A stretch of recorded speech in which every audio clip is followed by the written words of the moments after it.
السلام علیکم ورحمۃ اللہ وبرکاتہ۔ آج ہم جس موضوع کے اوپر بات کریں گے وہ ہے جنت کے گھوڑے، پرندے اور جانور۔ اس ویڈیو کو شروع کرنے سے پہلے اگر آپ نے اس چینل کو سبسکرائب نہیں کیا تو پلیز اس کو سبسکرائب کر دیں اور بیل کا بٹن بھی پریس کر دیں تاکہ ہر نئی آنے والی ویڈیو آپ تک بر وقت پہنچ سکے۔ تو چلیں شروع کرتے ہیں۔ جنت کے گھوڑے، پرندے اور جانور۔ جنت کے گھوڑے کے بارے میں حضرت عبد الرحمن بن سعدہ رضی اللہ تعالی عنہ فرماتے ہیں، میں گھوڑوں کو پسند کرتا تھا۔ میں نے رسول اللہ صلی اللہ علیہ وسلم سے کہا، یا رسول اللہ صلی اللہ علیہ وسلم، کیا جنت میں گھوڑے ہوں گے؟ آپ نے فرمایا، اگر اللہ تعالیٰ تجھے جنت میں داخل کر دیں تو تجھے یاقوت کا گھوڑا عطا فرمائیں گے، جس کے 2 پر ہوں گے، وہ تجھے اڑا کر وہاں لے جائے گا جہاں تو چاہے گا۔ جنتی گھوڑے کی زین اور لگام۔ حضرت علی رضی اللہ تعالی عنہ سے مروی ہے کہ حضور صلی اللہ علیہ وسلم نے ارشاد فرمایا، جنت میں ایک ایسا درخت ہے کہ اس کے اوپر کے حصے پر پوشاکیں لگیں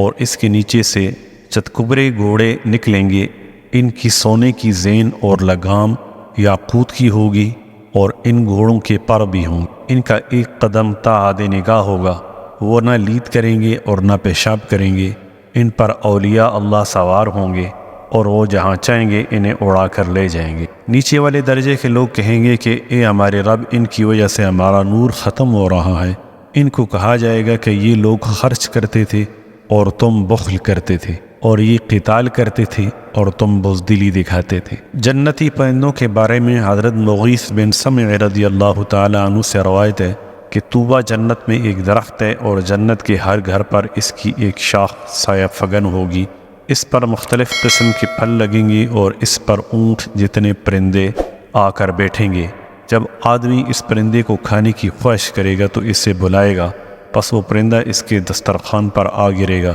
اس کا ایک پہلو بنا ہوا ہوگا اور دوسرا پہلو قدید یعنی نمک لگا کر دھوپ میں پکایا ہوا ہو، پھر وہ پرندہ اڑ کر واپس چلا جائے۔ آیا بکری جنتی جانور ہے؟ اس کے بارے میں حضرت ابن عمر رضی اللہ تعالی عنہ سے روایت ہے،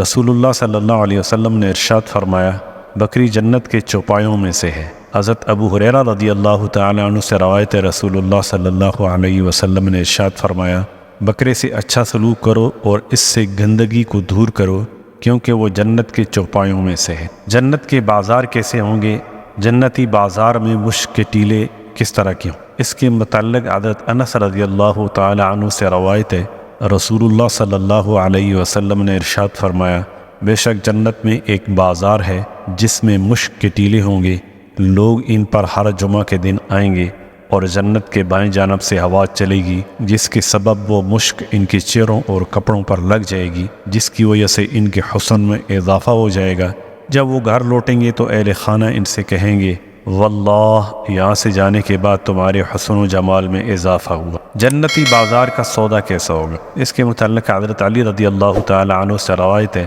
رسول اللہ صلی اللہ علیہ وسلم نے ارشاد فرمایا، جنت کی خوشبو 1000 سال کی مسافت سے سونگی جائے، لیکن نافرمان، قطع تعلق کرنے والا، بوڑھا زانی اور تکبر کی وجہ سے چادر ٹخنوں سے نیچے لٹکا اس خوشبو سے محروم رہے۔ اور بے شک جنت میں ایسے بازار ہوں گے جن میں خرید و فروخت نہیں ہوگی، مگر مردوں اور عورتوں کی مورتیاں ہوں گی۔ دنیا کے دن کے وقت میں جنتیوں کی وہ مورتیاں ملیں گی، اہل جنت ان مورتیوں کے پاس سے گزریں گے، پس جس آدمی یا عورت کو جو مورتی پسند آئے گی وہ اس میں داخل ہو جائے گا اور اسی مورتی کی شکل میں متشکل ہو جائے گا، یعنی اس کا جسم اسی مورتی کی طرح ہو جائے۔ حضرت علی رضی اللہ تعالی عنہ سے روایت ہے، رسول اللہ صلی اللہ علیہ وسلم نے ارشاد فرمایا، جنت میں ایک بازار ہے جس میں بیع و شرا نہیں ہوگی سوائے مرد اور عورتوں کی مورتیوں کے۔ جب کسی آدمی کو کوئی مورتی پسند آئے گی تو وہ اس میں داخل ہو جائے گا، اور اس بازار میں حوروں کے گروہ ہوں گے، وہ ایسی آواز کے ساتھ گائیں گی کہ اس سے قبل مخلوق میں سے کسی نے یہ آواز نہ سن،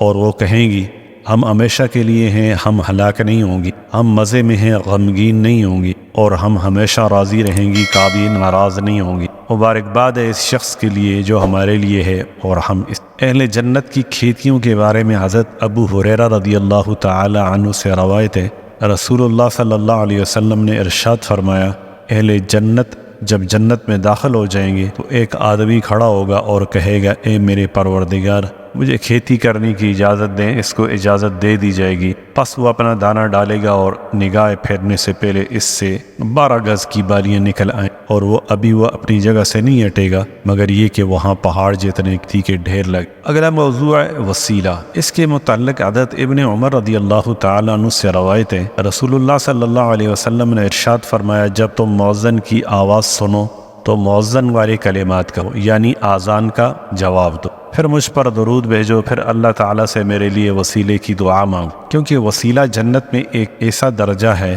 جو اللہ کے بندوں میں سے صرف ایک بندے کو ملے گا، اور امید ہے کہ وہ میں ہی ہوں۔ پس جس نے میرے لیے اس وسیلے کی دعا مانگی تو اسے میری شفاعت۔ جنت عدن کے بارے میں حضرت ابو درداء رضی اللہ تعالیٰ عنہ سے روایت ہے،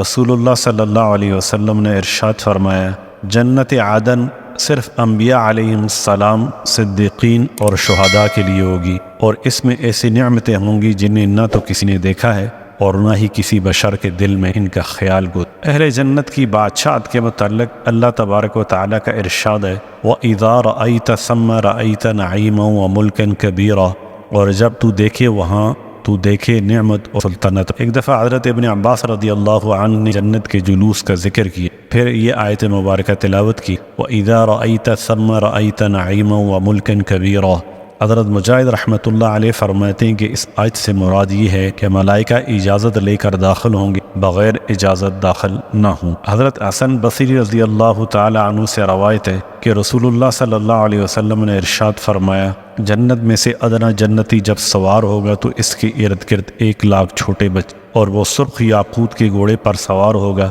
جس کے پر سونے کے ہوں گے۔ وَإِذَا رَأَيْتَ ثَمَّ رَأَيْتَ نَعِيمًا وَمُلْكًا كَبِيرًا، اور جب تو دیکھے وہاں تو دیکھے نعمت اور بڑی رضائے خداوندی کے متعلق اللہ جل شانہ کا ارشاد ہے، وَرِضْوَانٌ مِّنَ اللَّهِ اکبر، اور رضامندی اللہ کی ان سب سے۔ حضرت ابو سعید خدری رضی اللہ تعالی عنہ سے روایت ہے، رسول اللہ صلی اللہ علیہ وسلم نے ارشاد فرمایا، اللہ تعالیٰ اہل جنت سے کہیں گے، اے اہل جنت، وہ جواب میں کہیں گے، اے ہمارے رب حاضر ہیں۔ اللہ تعالیٰ ارشاد فرمائیں گے، کیا تم راضی ہو گئے؟ وہ کہیں گے، جی ہاں ہم راضی کیوں نہ ہو، آپ نے ہمیں وہ کچھ عطا کیا جو آپ نے مخلوق میں عطا نہیں کی۔ اللہ تعالیٰ فرمائیں گے، میں تم سے راضی ہوں، اس کے بعد میں کبھی ناراض نہیں۔ حضرت جابر رضی اللہ عنہ سے مروی ہے کہ حضور صلی اللہ علیہ وسلم ارشاد فرمایا، جب اہل جنت میں داخل ہوں گے تو اللہ تعالیٰ فرمائیں گے، کیا تم مجھ سے مزید کسی چیز کا سوال کرتے ہو؟ وہ کہیں گے، اس سے بہتر کیا ہو سکتا ہے جو آپ نے ہمیں عطا فرمایا؟ اللہ تعالیٰ فرمائیں گے، میری رضا سب سے بڑی ہے۔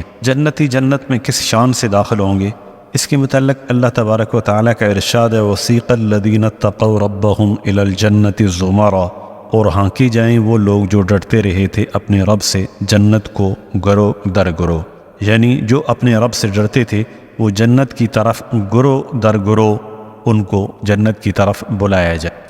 حضرت علی بن ابی طالب رضی اللہ عنہ فرماتے ہیں، جو اپنے رب سے ڈرتے ہیں ان کو جماعتوں کی شکل میں جنت کی طرف لے جایا جائے گا، یہاں تک کہ جب وہ جنت کے دروازے پر پہنچ جائیں گے تو وہاں ایک درخت ہوگا جس کے نیچے سے 2 چشمے بہہ رہے ہوں گے۔ وہ ایک چشمہ کا پانی پئیں گے تو ان کے پیٹوں سے تکلیف، گندگی اور ان کے دل کی قدورتیں نکل جائیں، پھر دوسرے چشمے کا پانی پئیں گے تو وہ پاکیزہ ہو جائیں گے، پھر ان پر ایک تازہ ہوا چلے گی، اس کے بعد ان کی صورت کبھی خراب نہیں ہو اور ان کے حال کبھی پراگندہ نہیں ہوں گے، گویا ان پر تیل لگایا گیا ہے۔ پھر انہیں جنت کے داروغے ملیں گے، وہ کہیں گے، سلام علیکم طبتم فادخلوها خالدین، سلام پہنچے تم پر، تم لوگ پاکیزہ ہو سو داخل ہو جاؤ اس میں سدا رہنے۔ پھر ان سے چھوٹے بچوں کی ملاقات ہوگی جو ان کے گرد ایسے پھریں گے جس طرح دوست اس دوست کے گرد پھرتا ہے جو سفر سے واپس آئے، اور وہ کہیں گے، تمہیں ان نعمتوں کے متعلق خوشخبری ہو جو تمہارے لیے تیار کی گئی ہیں۔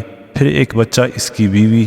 حور کے پاس جائے گا اور کہے گا کہ فلاں آ گیا ہے جس کا دنیا میں یہ نام تھا۔ وہ حور کہے گی، کیا تو نے اسے دیکھا ہے؟ وہ غلام کہے گا، جی ہاں میں نے اسے دیکھا ہے۔ پس ان حوروں میں سے ایک حور بے حد خوش ہوگی، یہاں تک کہ وہ جنت کے دروازے پر آ کھڑی ہو جائے گی۔ پس جب جنتی اپنے ٹھکانے پر پہنچے گا تو وہ ایسی چیز دیکھے گا جس کی بنیاد میں موتی کے پتھر اور جس پر ہر رنگ کے عالی شان سرخ، سفید اور سبز محل قائم ہوں۔ پھر وہ اپنا سر اٹھائے گا اور اس کی چھت کو دیکھے گا تو اس کی چھت بجلی کی طرح روشن ہوگی۔ اگر اللہ تعالیٰ نے اس کے لیے زندگی نہ لکھ دی ہوتی، اس بجلی کی چکا چوند سے اس کی بصارت چلی جاتی۔ وہ نیچے دیکھے گا تو وہاں اسے اپنی بیویاں اور رکھے ہوئے آب خورے اور بچھے ہوئے قالین اور بچھا ہوا ریشم دکھائی دے گا۔ وہ یہ نعمتیں دیکھے گا اور کہے گا الحمدللہ الذی ہدانا لہذا وما کنا لنہتدی لولا ان ہدانا اللہ، اور وہ کہیں گے شکر اللہ کا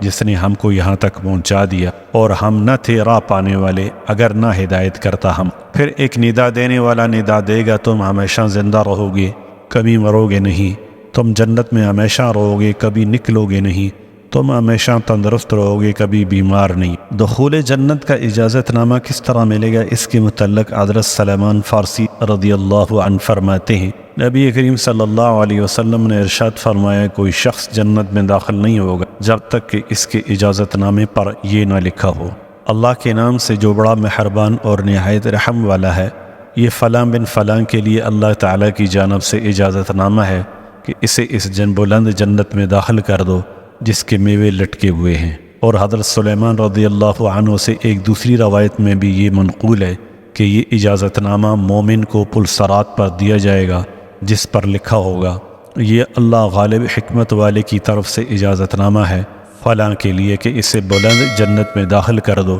جس کے میوے لٹکے ہوئے۔ دخول جنت کے بعد جنتی کیا کہیں گے، اس کے متعلق اللہ تبارک و تعالیٰ کا ارشاد ہے وَقَالَ لَهُمْ خَزَنَتُهَا سَلَامٌ عَلَيْكُمْ طِبْتُمْ فَادْخُلُوهَا خَالِدِينَ، اور کہنے لگیں ان کو داروغہ اس کے سلام پہنچے تم پر، تم لوگ پاکیزہ ہو سو داخل ہو جاؤ اس میں سدا رہنے۔ ایک اور جگہ ارشاد ہے الحمدللہ الذی صدقنا وعدہ وأورثنا الارض نتبوأ من الجنة حیث نشاء فنعم اجر العاملین، شکر اللہ کے جس نے سچا کیا ہم سے اپنا وعدہ اور وارث کیا ہم کو اس زمین کا گھر لے لے میں بہشت میں سے جہاں چاہیں، سو کیا خوب بدلہ ہے محنت کرنے والوں۔ ایک اور جگہ ارشاد ہے وقال الحمد للہ الذی اذهب عنا الحزن ان ربنا لغفور شکور، اور کہیں گی شکر اللہ کا جس نے دور کیا ہم سے غم، بے شک ہمارا رب بخشنے والا قدردان ہے۔ ایک اور جگہ اللہ تبارک و تعالیٰ کا ارشاد ہے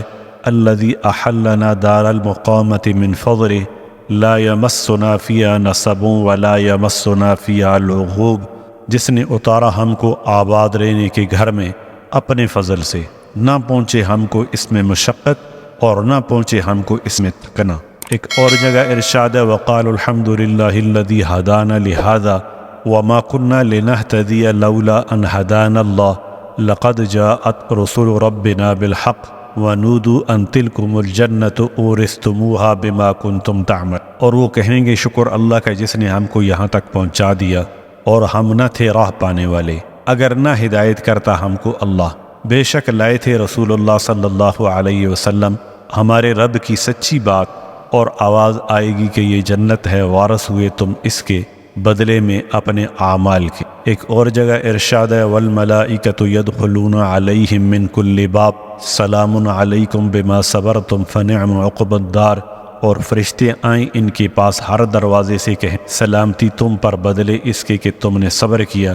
سو خوب ملا عاقبت کا گھر۔ ایک اور جگہ ارشاد ہے وَأَقْبَلَ بَعْضُهُمْ عَلَى بَعْضٍ يَتَسَاءَلُونَ قَالُوا إِنَّا كُنَّا قَبْلُ فِي أَهْلِنَا مُشْفِقِينَ، اور منہ کیا بعضوں نے دوسروں کی طرف آپس میں پوچھتے ہوئے بولے ہم بھی تھے اس سے پہلے اپنے گھروں میں ڈرتے رہتے۔ ایک اور جگہ ارشاد ہے فَمَنَّ اللَّهُ عَلَيْنَا وَوَقَانَا عَذَابَ السَّمُومِ اِنَّا كُنَّا مِن قَبْلُ نَدْعُوهُ إِنَّهُ هُوَ الْبَرُّ الرَّحِيمُ، پھر احسان کیا اللہ نے ہم پر اور بچا دیا ہم کو لو کے عذاب سے، ہم پہلے سے پکارتے تھے اس کو، بے شک وہی ہے نیک سلوک کرنے والا مہربان۔ فقراء و مہاجرین کی کس طرح حوصلہ افزائی اور عزت افزائی کی جائے گی، اس کے متعلق حضرت ابن عمر رضی اللہ عنہ سے روایت نبی کریم صلی اللہ علیہ وسلم نے ارشاد فرمایا جنت میں سب سے پہلے فقراء مہاجرین داخل ہوں گے جن پر دروازے بند کیے جاتے تھے اور ان کو ناپسندیدہ چیزوں میں مبتلا کیا جاتا تھا، اور جب ان میں سے کوئی شخص فوت ہوتا تو اس کی خواہش اس کے سینے میں ہی ہوتی کیونکہ وہ اسے پوری کرنے کی قدرت نہیں رکھتا۔ اللہ تعالیٰ اپنے جس فرشتے کو چاہیں گے فرمائیں گے ان کے پاس جاؤ اور سلام پیش کرو، وہ فرشتے عرض کریں گے یا اللہ ہم آپ کے آسان کے باسی اور آپ کی بہترین مخلوق ہیں، آپ ہمیں حکم فرما رہے ہیں ہم ان کے پاس جائیں اور سلام پیش کریں۔ اللہ تعالیٰ فرمائیں گے وہ میرے عبادت گزار بندے ہیں، انہوں نے میرے ساتھ کسی کو شریک نہیں کیا تھا، ان پر دروازے بند کیے جاتے تھے اور انہیں ناپسندیدہ چیزوں میں مبتلا کیا جاتا تھا، اور ان کی حاجت ان کے سینوں میں ہوتی اور وہ اسے پورا کرنے کی استطاعت نہیں رکھتے تھے۔ آپ صلی اللہ علیہ وسلم نے فرمایا فَيَدْخُلُونَ عَلَيْهِمْ مِنْ كُلِّ بَابٍ سَلَامٌ عَلَيْكُمْ بِمَا صَبَرْتُمْ فَنِعْمَ عُقْبَى الدَّارِ۔ ان کے پاس آئیں گے فرشتے، ہر دروازے سے کہیں گے سلامتی تم پر، بدلے اس کے تم نے صبر کیا، سو خوب ملا عاقبت کا گھر۔ السلام علیکم ورحمۃ اللہ وبرکاتہ۔